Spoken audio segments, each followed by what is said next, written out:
Hi, how are you? Today we are going to discuss about the Torah portion called Akarai Kedoshim, meaning how the high priest should work in the Holy of Holies, the rules for the Kedoshim or the high priest. So we might have heard about the story of Nadab and Abihu, the sons of Aaron, in Leviticus chapter 16, and they were beaten to death by God. And we know the reason that they were drunken and then they entered the Holy of Holies. But actually, the drunken portion was totally different way of drunken because they were spiritually drunken because they were so love of God, and they were, in a way that they don't want to be separated from God. So they were spiritually so drunken. So that's where they entered into the Holy of Holies, and God beaten them. They were dead. They were died, and Aaron was silenced, and Moses come into the picture, and God told Moses, go and tell to Aaron not to enter into the Holy of Holies for any offerings except only one during the Yom Kippur time. And also, if you are doing the Yom Kippur and you have to, that's called Day of Atonement, you have to follow certain rules and regulations. So why these things? Why God beat these two kids? And why would Aaron was given such a big punishment? And it's kind of a little bit difficult that we're going to, reveal these things. There are kind of two examples for this one. If you go to a doctor, for example, if you have a high fever, sickness, one doctor says, said don't eat or drink any cold food or items. At the same time, don't sleep in a cold place, a damp place. And the second doctor says, don't drink any cold, don't eat any cold food. At the same time, don't go to sleep in a damp place. If you do that, you may die. So which doctor do you think that will be the better one? The first one or the second one? Obviously, the second one. The reason, he is giving you the consequences of if you are disobeying the orders. That's very clear because he says that don't do this, but if you do this, you're going to get the consequence of death. The same thing God was telling to Aaron, don't do certain things into the Holy of Holies. Certain times you have to give some kind of a punishment way so that people will listen. Even for us sometimes, if we go to doctor and doctor says that, oh, you have a high cholesterol, high blood pressure, don't eat this, don't eat that, do this, do that, and we don't listen sometimes. We go and eat our biryani. Without biryani, we don't live. So we have a nice lamb biryani, whatever the biryani you call. So we sometimes do this one, even then doctor advises us. So that's why the insisting of the information should be conveyed in a way that we will be, obeying the instruction. That's what God is telling. Aaron also will have the same thing what Nadab and Abihu did. So they were 17 to 18 years old kids, and how come these people went into that type of a spiritual level? And that's another question. And these kids were so fantastic. They were loving God. They do not want to come out of the presence of God. They want to be in the presence with the presence all the time. So that's the problem with them. God beat them into death. So how come a 17, 18-year-old kids can have these type of qualities? So there is an example for the rabbi says that there is a rabbi called Eleazar bin Azariah. He was chosen as the leader for the rabbis. And he was only 17 or 18 years old. His wife was asking him, how come they choose you as the leader of the rabbis? Because you don't even have some white beard or anything. Usually, if you're becoming a high priest, a rabbi, or you must have some kind of a grown maturity way to appear, so like white beard or something. Miraculously, on that night, he develops a white beard. But still then, he was only 17 years. How come he can have the experience of a 70-year-old priest? How come these rabbis chose him as the leader of the rabbis? For that, the rabbi sages justify the situation because the Eleazar bin Azariah genealogy was from 10 generations of Ezra's genealogy. All of them were holding a position, in a high level position in the church, in the temple of Jerusalem. So they're all the rabbis, leaders. So what they think is, what they justified was, the same genealogy, the same DNA was there with these people, with these kids, and with that rabbi, so he could able to be the leader of the rabbis. So that was some justification. Same way, Nadab and Abihu were possessing all the forefathers' genealogy, so they become they were so intoxicated by the God's love, or the God's Spirit, they don't want to come out of this presence of the God.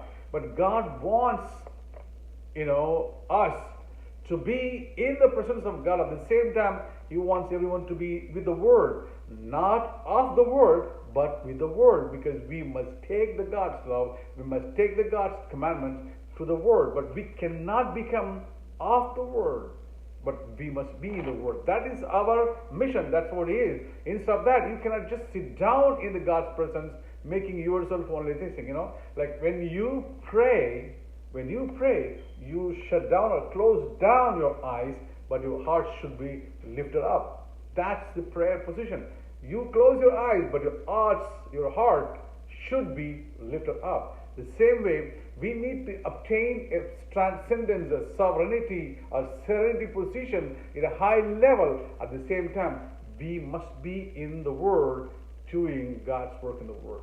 This is very difficult, such a very difficult position of any Jewish person that God was expecting them. This 49 steps of the spirituality. That's what Moses obtained after coming from the Egypt, and he was going the 50th day, receiving the Torah, which is called the Pentecostal day. That's the Pentecostal day, folks, because the 50th day, Moses was receiving the Torah from God, but he climbed up the 49 steps. That's what they call, because 49 days of fasting, 7 weeks, 7 days in a week, and 49, and the 7 attributes of God that we exercise every single day and reach the top of the mountain, the 49th step, and then reaching the 50th, the God's level, and the God's sovereignty, and the God's presence. So that's what God is expecting us from us. As long as we live in this world, we must be climbing those highest level of the serenity and being in the presence of God. At the same time, we must be with the Word, but we must not be of the world. If you are becoming one of the world, you cannot climb those steps, the 49 steps or the holy steps to reach the God's level. You cannot do that, but we must be in the world. But at the same time, it's a very tough one. It's a difficult one. But that's what God is expecting us to do. That one. During these processes, so Aaron becomes silenced. He didn't do anything. He didn't cry. He was just silenced. Why Aaron was silenced? Sometimes, we must have worked for something.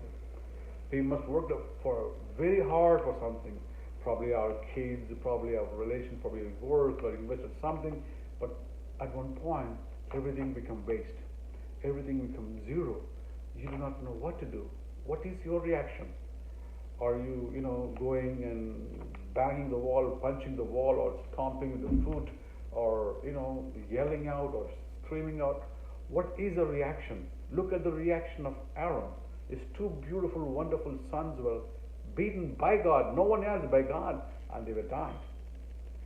And whole future was doomed by Aaron, but he kept silent, because the one thing that did silence him, he did not know what was God's plan. Aaron doesn't know what was God's plan. It was very tough for him to understand the God's wisdom. And number 2, the acceptance of God's decision and the God's will. That's what, folks. If anything comes in our life, any adversity, any trouble, anything, it happens in our life, we must have a heart of accepting the situation as it is. Because God's plan is totally different in us. After these incidents, God told Moses to inform Aaron not to enter the Holy of Holies. Aaron was refined, and he was taught so much of laws to practice in after that. The same way for us too. We might have been through a lot of difficult situations. Probably, your life situations, life challenging situations. But still, then, how we are reacting to that one? Are we going to keep quiet, silence in the presence of God, and try to understand God's will and God's leading and God's focus where we are supposed to go and how we are supposed to do, or surrounding ourselves, or we are going to go in the opposite direction, stomping and punching and yelling and dissatisfied with the situations. That's what we are supposed to do, folks. The world is full of disparities. The world is full of disappointments. The world is full of challenges. It is always, every second there is a challenge, all the time. We are going through that one. Torah, exercising the Torah. The Torahs will keep us to face these challenges, to face the situations, to face any attack of enemy into our life. The Torah is very important. The laws are very important. That's what God wants us to learn, those laws, and to be in His presence all the time. At the same time, we should be in the Word, exercising all those commands, all those Torahs, all those love of God to be spread to all the people. That's what God wanted. That's what God was expecting through Aaron. And Aaron, God wants Aaron, don't ever try to come inside the Holy of Holies except on Yom Kippur. Whatever the offerings that you may have to offer doesn't matter, because if you're going to come and sit down there, and I know your passion, you are love sick of God, like Abihu Nadab. Aaron was another love sick of God.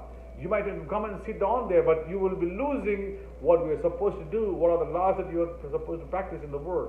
So don't ever do that one. I understand you're love sick, but at the same time, obey my words and obey my commandments, obey my laws, and you will be there where I expected. The same lesson is for us also, folks. Try to understand the Torah portions are absolutely phenomenal.